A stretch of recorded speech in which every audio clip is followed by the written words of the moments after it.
Não se turbe o vosso coração.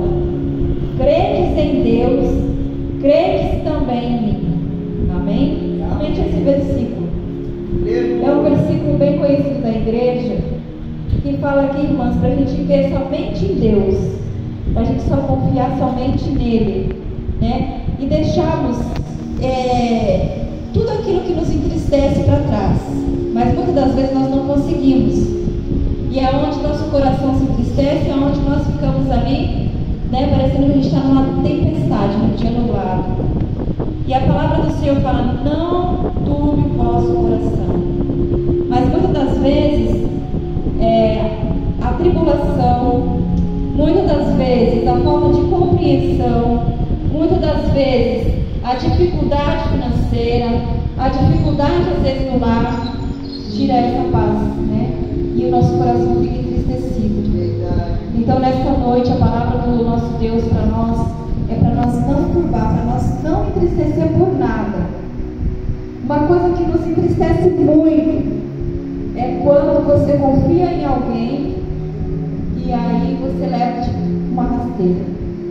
Meu Deus. Isso deixa o nosso coração tão triturado, tão entristecido, irmãs, que só Deus para poder reconstruir. É verdade. E eu estou falando isso com experiência própria. Quando você não espera daquela pessoa a traição, a falsidade, a calúnia, as mentiras, meu Deus, dói muito, fere a nossa alma. E aqui nesta noite o Senhor está falando para nós não deixar nada disso entrar no nosso coração. Aleluia! Eu sei que é difícil porque nós somos seres humanos, nós não somos Jesus. Mas nós temos que procurar fazer como Jesus fazia. É verdade, Deus. Por isso que eu falo assim: Senhor, dá-me um novo coração, um coração igual ao teu. Aleluia! Porque, irmãos, duro é quando você ama alguém próximo, quando você confia na pessoa e a pessoa não é aquilo que você imagina, né? Então, assim, a dor da decepção, a dor da traição é muito ruim. Essa dor faz com que você se entristeça, que você não consiga ir adiante, você quer parar. Mas Deus fala nessa noite para nós nunca desistir.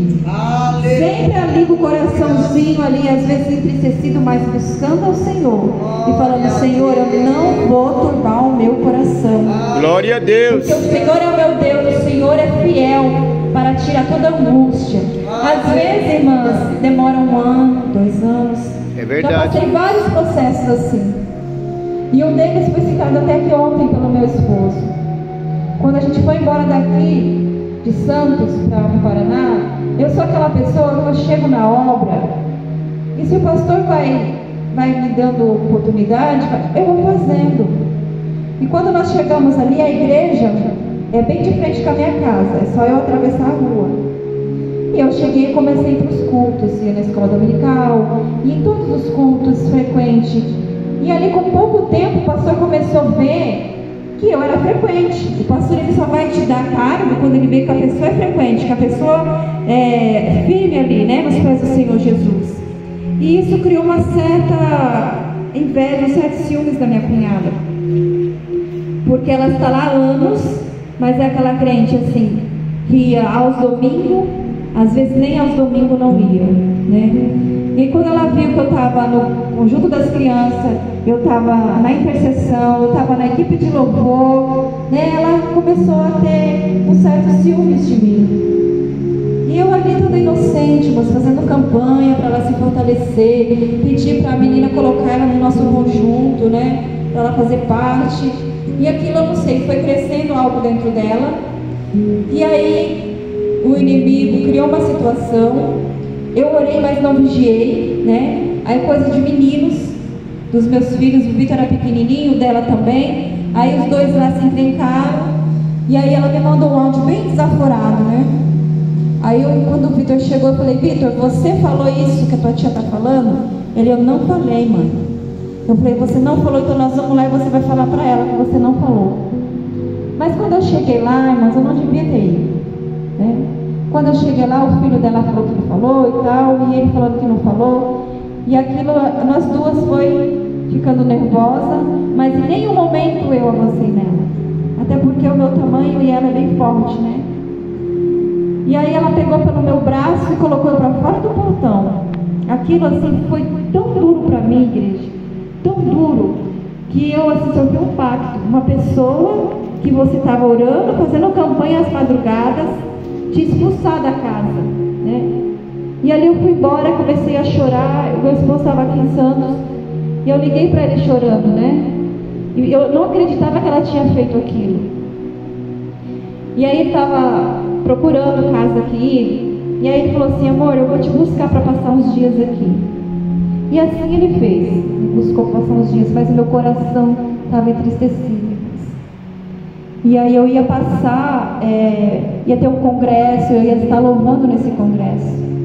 E a gente estava, toda a nossa equipe estava ali ensaiando, né? E eu estava todos os dias ali ensaiando para cantar, para solar o louvor.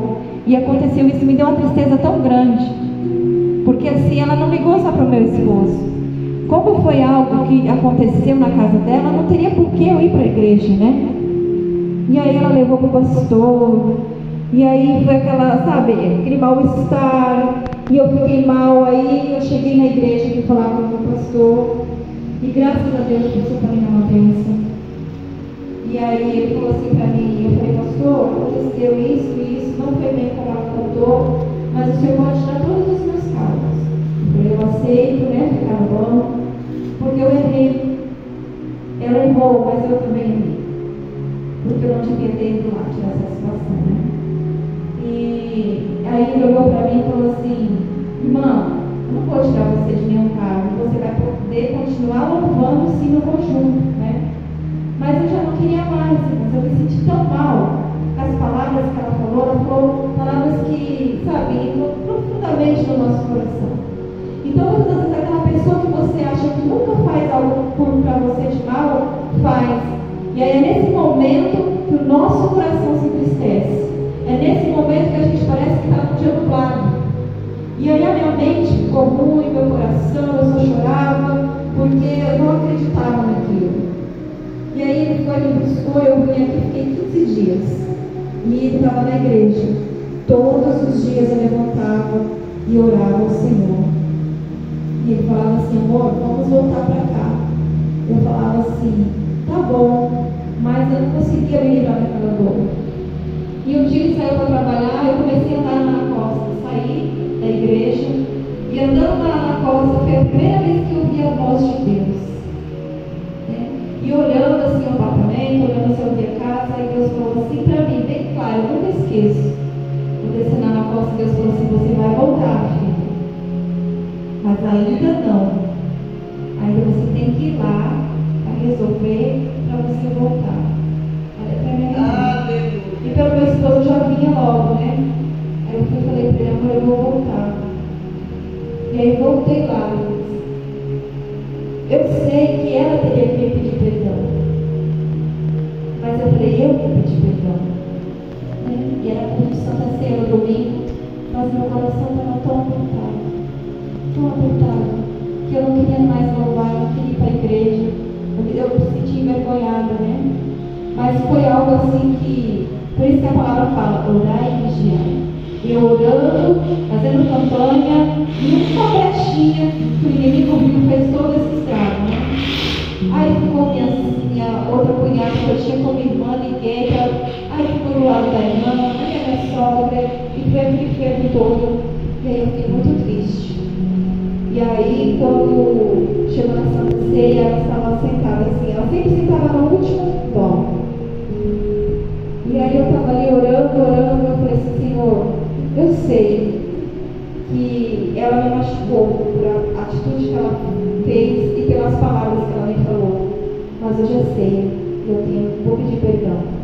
Irmãs, ela estava sentada, eu saí lá do culto, a gente estava era da equipe de louvor, fui até ela, abracei ela e falei assim: me perdoa porque eu não poderia ter ido lá na tua casa. Ela sentada do mesmo jeito que ela estava, ela ficou. Não falou que perdoava nem nada. Aí eu falei com o pastor Paulinho, ele estava sentado, falei, pastor Paulinho, hoje é ceia. Eu pedi perdão para minha cunhada, mas acredito que ela não me perdoou, porque ela não abriu a boca. Aí ele falou assim, a tua parte tu fez. Você pode cear e você pode participar da equipe de louvor, e a semana que vem você pode participar da festa. Né?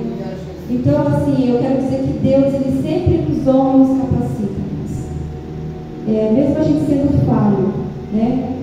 E aí ficou pior, porque daí as pessoas assim, que o pastor ia me excluir, e aí quando elas me viram na festividade, cantando no altar, e aí foi pior, né? Aí a família toda se levantou porque eles achavam que o pastor tinha que me excluir. Mas Deus é tão grande, tão fiel, que Ele fez eu ir lá para mim ir embora em paz. Aleluia. E aí um mês depois meu esposo nos buscou, ele alugou uma casa, que era até a casa da irmã Wanda. Foi um desafio, porque ele não tinha ainda se estruturado, e ela nos alugou a casa por R$1.000. E quando ele me ligou falando isso, eu me desesperei, né? Eu falei, meu Deus, como que a gente vai pagar um aluguel de R$1.000 se nem empregado ele está ainda? Mas ele é tão assim, como eu posso dizer, ele tem tanta fé em Deus, que ele falou assim, amor, não se preocupe. Ela alugou e Deus vai nos abençoar. E Deus nos abençoa. Aí ele foi me buscar, trouxe aqui a irmã José, o irmão Nelson, sou muito grata. Uma coisa que eu sei ser grato, né? Não trouxe mudança, e o irmão Nelson, como ele trabalha em prédio, foi doando aqui, doando ali. Quando eu vi, minha casa estava toda mobiliada, toda linda. E nós ficamos ali 1 ano na casa da irmã. E 1 ano nós cumprimos nosso aluguel direitinho, os R$1.000. Aí a gente foi morar na casa que a Manicinha morava. O esposo dela faleceu, e aí ela foi morar com o filho. E aí o Carlos ele ofereceu para nós. Aí nós descemos o morro e fomos nessa casa. Ficamos mais quase 1 ano. E só saímos porque o proprietário queria vender, né? Então assim, Deus sempre cuida. Só que eu quero dizer para a igreja, demora um pouquinho. Só não desista, irmãos. Não desista. Eu sei que foi um processo dolorido, demorou 1 ano, mas eu consegui limpar meu coração. Glória a Deus. E a última vez que eu fui lá, eu fui na casa dela, né? Dei a paz do Senhor, abracei ela. E aí eu fiquei imaginando assim, não era para mim ir lá, né? Ela me expulsou da casa dela, falou para mim sair. Mas eu fui. E eu me senti assim, privilegiada por eu ter conseguido, porque eu sempre admirei meu esposo nessa questão das pessoas pisar nele, falar, e ele tá ali, né? E eu sempre falava assim, não sei como você consegue. Aí ele falava assim para mim, para ser pastor, a gente tem que perdoar e a gente não pode guardar rancor. E mesmo que a gente não erre, a gente deve pedir perdão. Aí quando eu vi que eu estava dentro da casa dela, eu falei, Deus, hoje eu sei que eu sou igual ao meu esposo. Aleluia. Né? Então, irmãs, mesmo que te entristeça, continue buscando o Senhor, que é Ele que vai tirar toda a tristeza e toda a mágoa. E aquele que te fez mal, perdoa. Aleluia. Mesmo que você não foi a causadora, mas você peça perdão, porque Deus é maravilhoso. E aí Ele vai limpando o nosso coração. E eu falo para vocês, igreja, Deus sempre nos honrou, né? Voltei para cá e Deus sempre foi me dando cargo na igreja. Eu nunca pedi cargo, mas ali sempre Deus foi colocando nas minhas mãos, e o que Deus colocava eu fazia, mesmo sem saber. E Deus foi capacitando, né? E hoje está lá, de novo, fria, o marido largou, mas continuo orando por ela, que nem nessa noite orei por ela, para que o Senhor restabeleça a vida espiritual dela, o casamento dela, né? Que o Senhor possa restaurar. Aleluia. Então, assim, não fique triste por algo que te machucou, porque Deus está vendo tudo. Aleluia. E lá na frente Ele nos justifica. Né? Então, eu sou muito grata ao Senhor. Não sou perfeita, sou falha, porque a gente às vezes não vigia mesmo. Mas eu dou glória a Deus por tudo que tem feito por mim, por ter me guardado e me livrado. Hoje eu sou muito feliz aqui, irmãos. Eu sempre falo para o Senhor que eu amo a cidade de Santos. E foi aqui que eu cresci tanto espiritualmente, como esposa, como mãe. Eu conseguia me lidar sozinha com as dificuldades, né? Então, o meu desejo, e Deus sabe disso, é morar aqui até a vinda do Senhor Jesus. Aleluia. Mas também tenho o desejo que tudo seja dele, né? Que os irmãos também fiquem assim, sempre firmes nos pés do Senhor. Quando vinha a tristeza no coração, dá para ajoelhar e falar: Senhor, me dá forças para que esse processo passe e isso acabe. E nunca deixe nosso Deus, porque a primeira coisa que nós pensamos quando o coração está aflito é parar. Mas é difícil você fazer a obra com o coração partido. Você quer parar, você fala assim: Deus, não quero mais, né? Mas aí Deus te dá um tempinho ali para você se regenerar, aí você volta e Deus está ali contigo. E não é a primeira vez que eu passo por esse processo, né? Mas Deus tem me capacitado e tem me ajudado todos eles. Amém? Agradeço a oportunidade de estar aqui